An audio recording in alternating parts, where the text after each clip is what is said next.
Time, Ronaldo really didn't want to miss out on all the festivities he knew would be going down out on the streets outside that night. So Ronaldo told his wife he was going to go take a nap, and could you please wake him up right before midnight? That way he could go outside and catch the tail end of the big celebration. And so his wife said that was fine, and just a couple of minutes later, Ronaldo was in his bedroom, in his bed, passed out. Ronaldo was a politician, and he was beloved in the Philippines because he was one of the very few politicians who was not afraid to arrest and prosecute gang members. In the Philippines, gang violence is a big issue.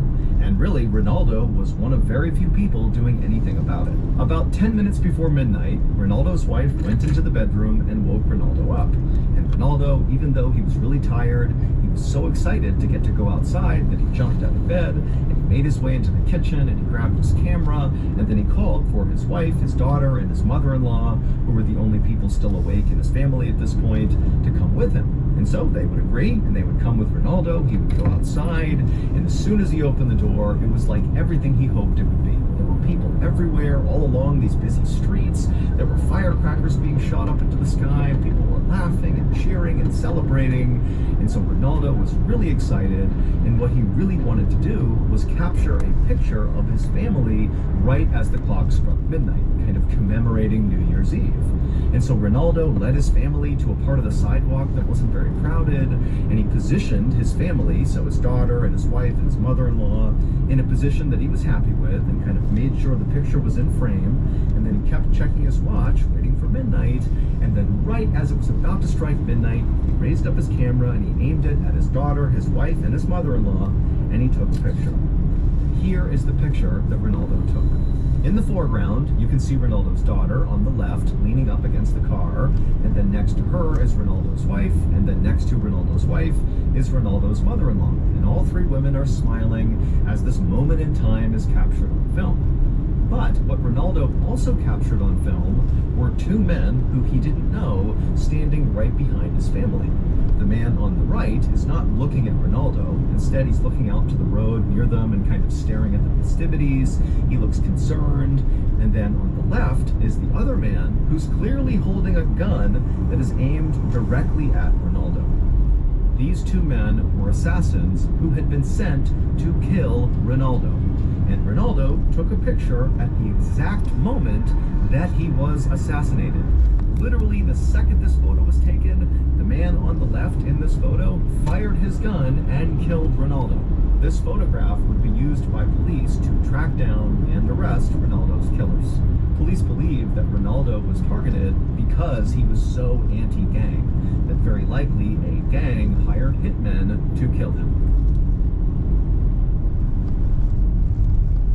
Thank you to BetterHelp for sponsoring today's video. Back in 2017, when I had just left the military, I was a mental train wreck. I was totally irritable for really no reason, and I basically couldn't stand to be around anyone, even my family and friends, and I didn't know why. Now, to other people who were watching me, it might have been obvious that I was struggling with my with my therapist, BetterHelp after filling out a brief at no additional.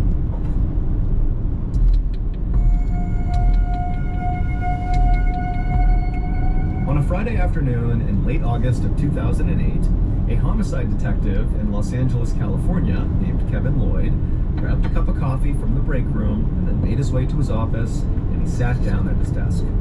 Detective Lloyd had already had a very difficult week, but now he had all this paperwork on his desk that he basically had to go through right now. He had put it off for too long, it was the end of the week, and so today was the day.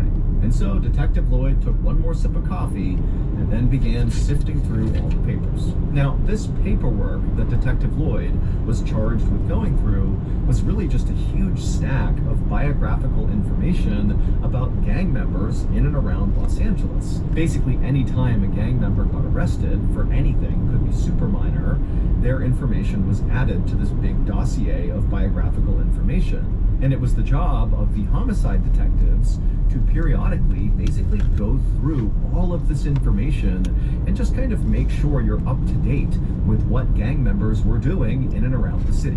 And so this was highly monotonous work. but it was necessary. So Detective Lloyd continued to flip through all these pieces of paper, and as he did, he slammed his cup of coffee, doing his best not to fall asleep from boredom.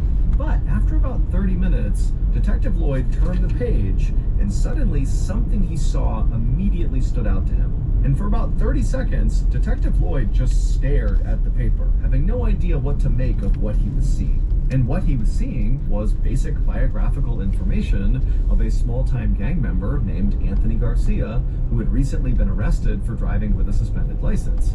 Now, to this point, many other detectives had seen this document about Anthony Garcia, and they hadn't thought anything of it.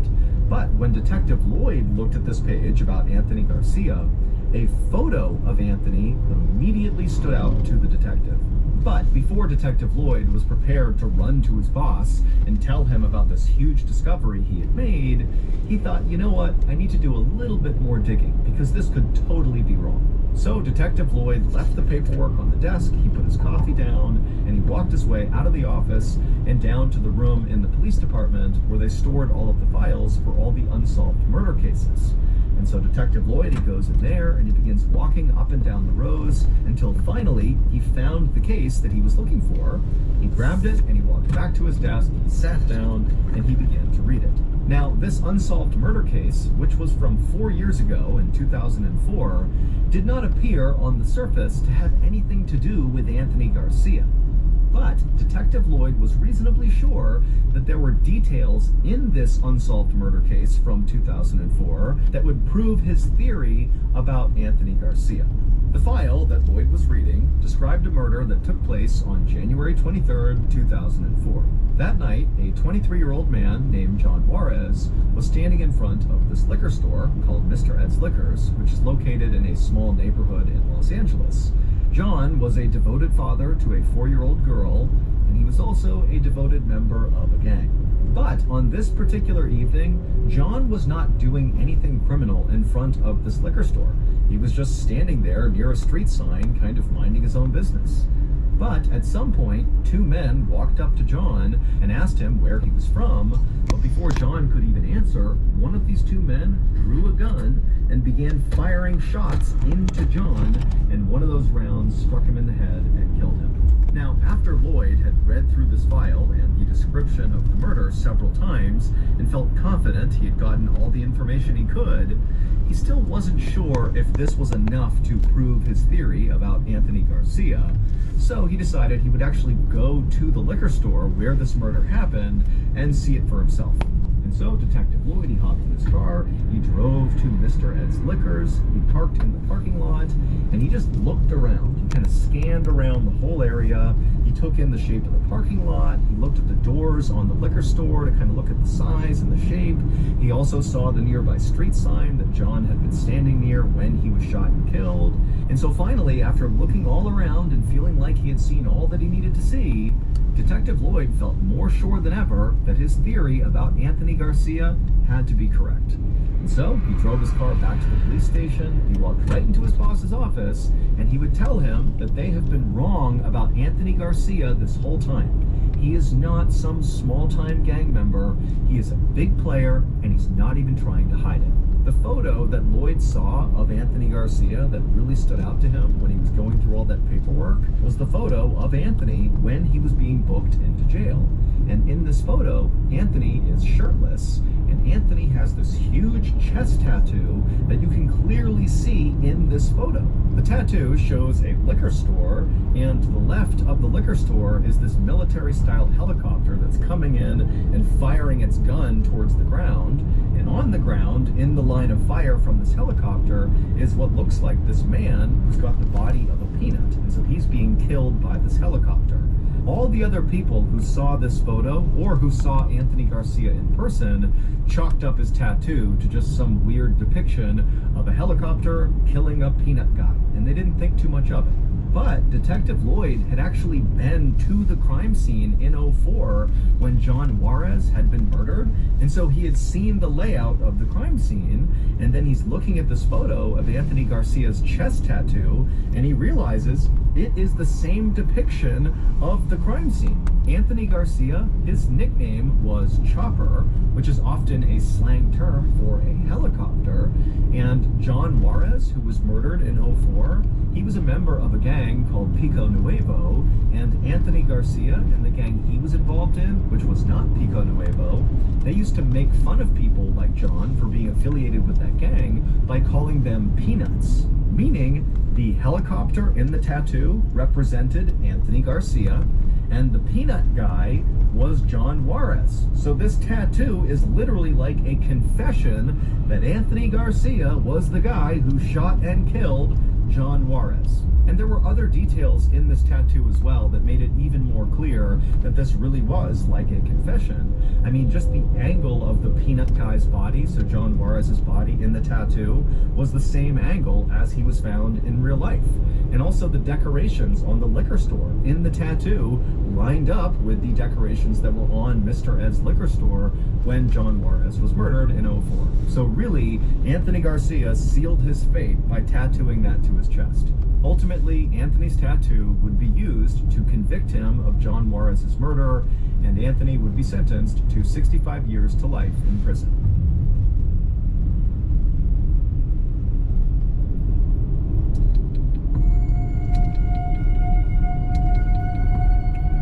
There is a very popular TV show on HBO called Curb Your Enthusiasm, and it's about the mega famous Larry David, who created Seinfeld. And so Curb Your Enthusiasm is totally a satire. It's a comedy, it's about Larry David, and in fact, Larry David plays himself in the show, but Larry David in the show is a very exaggerated version of himself in real life. But the show is shot to look like it's almost biographical, but it's not. It's totally comedy. Apparently, in real life, Larry is known for getting into kind of funny, awkward situations, often that he brings on himself. And so on the show, basically every episode, Larry David finds himself getting into totally absurd situations that just get worse and worse and worse because Larry just makes all the wrong decisions. And so it's a really funny show. However, there is one particular episode of Curb Your Enthusiasm that will go down as the single episode virtually everyone who has ever watched the show will remember, and it's not because it was funny. It's because this particular episode had massive ripple effects that nobody from Larry David to writers to producers, anybody involved with this production could have predicted. The episode in question is called The Carpool Lane, and in this episode, Larry David, the character, is late to a baseball game at Dodger Stadium. And so he's stuck in traffic and he's totally upset. And then he has this idea that if he picks up this prostitute who's right outside his car, that if she gets in the car with him, he'll now have 2 passengers in the car and therefore will be eligible to use the carpool lane that nobody else was using in this traffic jam, and that would allow him to get to Dodger Stadium faster. And so he hires this prostitute and she gets in the car, and Larry kind of awkwardly explains his plan, and then he hops in the carpool lane, he makes his way to Dodger Stadium, the plan works great, and when he gets there, he actually ends up bringing the prostitute with him into the game to just watch the game with him. And so he goes up, they find their seats, and their seats are just so bad. But as they're sitting there and Larry's totally upset about how bad his seats are, Larry happens to see one of his friends who's also at this Dodgers game, and Larry can tell, his friend has great seats. And so the rest of the episode is basically Larry going down and trying to convince his friend to give up his seats for Larry and his prostitute to watch the game. And his friend just continuously says no. And so really that's the gist of the episode, and you can see how it kind of gets more and more ridiculous and it gets really funny, but I mean, it's pretty typical writing for this show. This was not like a special show in any way. It was just kind of par for the course, Curb Your Enthusiasm.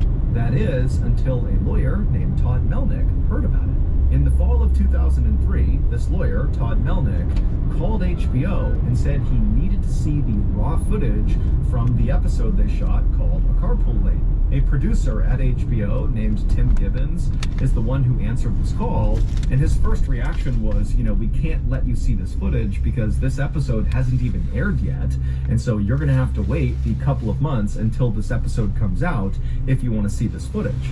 But Tim quickly noticed that Todd Melnick, the lawyer, was not about to give up this easily. He was adamant that he had to see this footage right now. And so eventually, Tim Gibbons actually would go and find Larry David, and he would ask Larry, hey, do you mind if this random lawyer comes and watches this footage from this unaired episode? And Larry was like, okay. And so the next day, Todd Melnick showed up at HBO, and he was led into this small room with a TV, and Tim, the producer he spoke to, as well as Larry David and a few other people from the Curb Your Enthusiasm production, they all filed into this room, and all of them just sat down, and then they began playing the footage, the raw footage from the Carpool Lane episode. And as they watched this footage, which was hours and hours and hours long, the lawyer, Todd Melnick, is watching the footage and just kind of slumping into his chair, just seeming like what he was watching was making him more and more unhappy. That clearly, he was looking for something and he was not seeing it in this footage. But finally, when one of the producers put in the fifth and final tape of raw footage from this episode, Todd Melnick, as he's sitting there watching the footage, which looks basically like Larry walking up and down the steps at Dodger Stadium over and over again, and him also walking in and out of his aisle. They reshot the scene of him sitting down inside of his crappy seats. Todd's watching this over and over again, and then suddenly he sits up and he points at the screen and goes, right there. It would turn out Todd Melnick was investigating a murder case. The murder happened on May 12, 2003. A 16-year-old girl named Martha Puebla was standing in front of her house in a neighborhood in Los Angeles when she was shot by gang members because apparently a rumor had gotten out that Martha was snitching on gang members, and so she was killed. And the police actually had already made an arrest in this murder. They had arrested a guy named Juan Catalan. Juan's brother, Mario, was on trial for a different murder, and just 2 weeks before Martha's murder, Martha testified in Mario's case. And who was in the audience listening to Martha's damning testimony about Mario? Well, Mario's brother, Juan. And so prosecutors believed this was the motive for Juan to kill Martha. Also, there was an eyewitness to Martha's murder, and the sketch artist who worked with this eyewitness came up with a composite sketch of Martha's killer that looked exactly like Juan. And so now Juan was potentially facing the death penalty if he was found guilty. But Juan was adamant that he did not kill Martha, and on the night of her murder, he said he was at the Dodgers game where they were filming a Curb Your Enthusiasm episode. But nobody believed him except for his lawyer, Todd Melnick, who called HBO, got access to all that unseen footage from the episode, and after watching for hours and hours and hours, finally that fifth tape goes in, and sure enough, Todd Melnick watched as his client, Juan Catalan, strolled right into frame and sat down with his daughter. Turn out, Juan was telling the truth the whole time. He did not kill Martha, and Curb Your Enthusiasm proved it. Shortly after this discovery, Juan would be released from prison, and he would receive a settlement of $320,000 from the city of Los Angeles and the police. As for Martha, the police were able... A dark figure is bent over, reaching through the garbage that failed to burn. My cousin devised a plan that they were going to grab that undeniable sound of nails in the concrete patio. We both slowly turned. Might as well have been right in front of me. Got out and behind the tree. My uncle loaded his gun and started to over in the driveway and parked. The area where they live is showed them the bear husk and the security footage was about to change. I came up with a story and told my friend.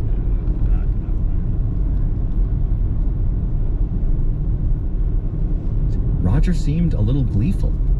As the video camera rolled, Roger told Knudsen that his father was a, quote, cantankerous old fart, end quote, who never stopped sharing his opinions.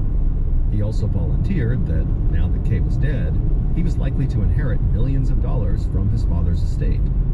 Sergeant Knudsen thought the whole story was absolute nonsense, except for the part about Roger inheriting millions now that his dad was dead. Knudsen was mildly offended that Pam and Roger would expect him to believe their cover story. This was not his first day on the job, and these two seemed totally guilty.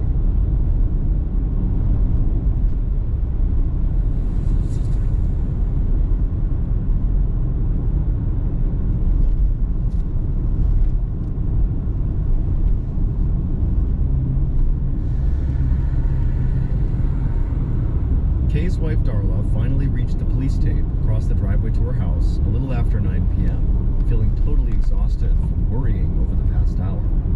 At this point, she was still expecting to hear about something Kay had done to another person, like shoot them or something.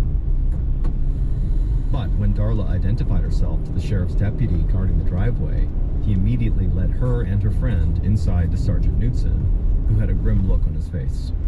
He said he was so sorry, but he had very bad news. Darla's husband was dead. Darla immediately fell against her friend as the world that she and Kay had built dissolved in an instant.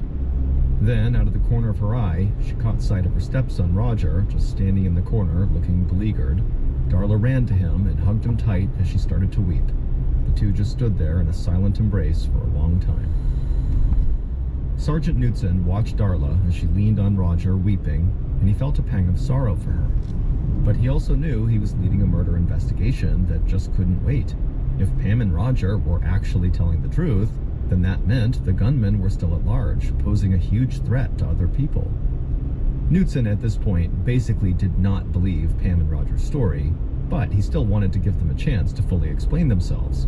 The stakes were simply too high to do anything else. So, late on the night of the murder, he asked Roger and Pam to come back to the sheriff's office so they could go over everything that happened again, but in a quieter, more peaceful setting. By this point, investigators had done a first sweep of Kay and Darla's home, and they had discovered that about 20 guns in Kay's bomb shelter were now missing. But if the killers were there to rob Kay, why had they only taken 20 guns? Kay had way more guns in the house, some of which were so valuable that Kay kept them in a safe. It made Knudsen wonder if the theft of a small portion of the guns was just a part of Pam and Roger's cover story to try to draw suspicion away from themselves. So Sergeant Knudsen sent Pam and Roger to separate interview rooms so the investigators could compare Pam's answers to Roger's to see if there were any differences. And almost immediately, Pam and Roger's stories began to go in different directions. Roger said the gunmen were wearing, quote, blue fuzzy gloves, end quote. Pam said they were wearing purple surgical gloves. Roger said he freed them both from the zip ties with the knife he was carrying. Pam said she freed herself. Knudsen, sitting across the empty interview table from Pam, finally just stopped asking questions and just stared at her with a mixture of incredulity and irritation. Then Sergeant Knudsen took a deep breath and told Pam point blank, "I think your story is a bunch of crap." And then he asked her flat out if her husband was capable of murder. Specifically, could Roger have killed Kay just to get his inheritance early? Pam replied that she didn't think so, and then quickly added, quote, "I personally would not have had my father-in-law killed for money," end quote. But that's exactly what Knudsen thought was really going on, that they had killed him for money. And later that night, when Sergeant Knudsen showed the videotape of the interviews with Roger and Pam to Kay's wife, Darla, Darla began thinking the same thing. Roger and Pam were clearly acting very suspicious.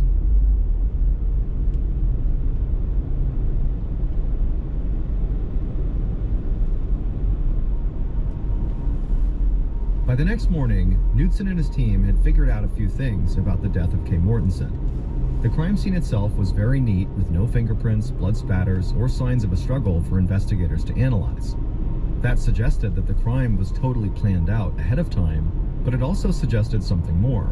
Kay may have knew his killers. Here was a man who carried a gun at all times because he was so worried about his personal safety, and he was a black belt in karate, but he apparently let the murderers right into the house without any problem.